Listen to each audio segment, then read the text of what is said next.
सांसद आइसके तर संसद भवन अहिलेसम्म तयार छैन। सरकारलाई आइपरेको आपद हेर्नुहोस्। दरबारमा बन्दै गरेको नयाँ संसद भवनको चटारो सानो छैन।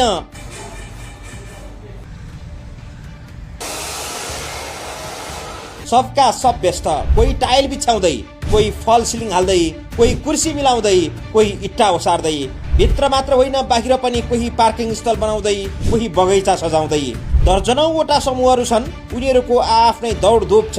नयाँ संसद भवनमा यस्तो देखिन्छ कि बेहुला जन्ती लिएर दैलोमा आइसके तर यज्ञ तयार छैन। बेहुली घरको चटारो भन्दा सानो व्यस्तता यहाँ देखिन्न। 100 भन्दा बढी कामदारहरू अहिले बिहान झिसमिसेदेखि राति अबेरसम्म यसै गरी खटिरहेका छन्, तर अझै काम सकिएको छैन। संसद भवनको मुख्य बैठक स्थलदेखि दलहरूको छुट्टा छुट्टै संसदीय बैठक कक्ष, सचिवालय लगायत ठाउँहरू बनाइँदैछ। प्रतिनिधि सभा निर्वाचनको मतपरिणाम लगभग टुङ्गिन लागेको छ। राष्ट्रिय स्वतन्त्र पार्टी रासोपा 2/3 बहुमत सहितको सरकार गठन गर्ने तयारीमा सरकार बन्ने र नयाँ संसद बन्ने मिति नजिकै जाँदा संसद भवन चाहिँ तयार भइसकेको छैन। अबको एक साताभित्र समानुपातिक सांसदहरूको पनि सूची तयार भइसक्ने छ। त्यसपछि पहिलो संसद बैठक बस्नका लागि यी सबै संरचनाहरू तयार हुनुपर्ने छ, तर काम धेरै बाँकी छ।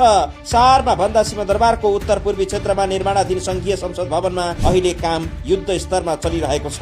2076 असोज 1 गते सुरु भएको यो संसद भवन 3 वर्षभित्र निर्माण सम्पन्न गर्ने लक्ष्य थियो, तर 5.5 वर्ष बितिसक्दा पनि भवन पूर्ण रूपमा तयार हुन सकेको छैन। संसद भवनको रूपमा प्रयोग गरिँदै आएको बानेश्वरको BICC भवन पनि भदौ 24 मा जलाएर ध्वस्त पारिएपछि नयाँ बन्दै गरेको संसद भवन जसरी पनि तयार पार्नै पर्ने दबाव सरकारलाई थियो। शहरी विकास मन्त्रालयले निर्माण गरिरहेको यो भवनको अझै धेरै काम बाँकी छ। संसद भवन तयार नभइसकेकोले राष्ट्रपतिले संसद बैठक बोलाउन पनि निर्माण प्रगतिलाई हेरेर मात्रै बोलाउनु पर्ने जस्तो देखिन्छ।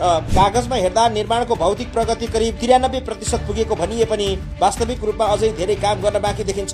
5 अर्ब 30 करोड रुपियाँ लागतमा निर्माण भइरहेको यो परियोजनामा नेपाली कम्पनी टुन्डी कन्स्ट्रक्सन र चिनिया कम्पनी सेकले संयुक्त रूपमा काम गरिरहेको छ।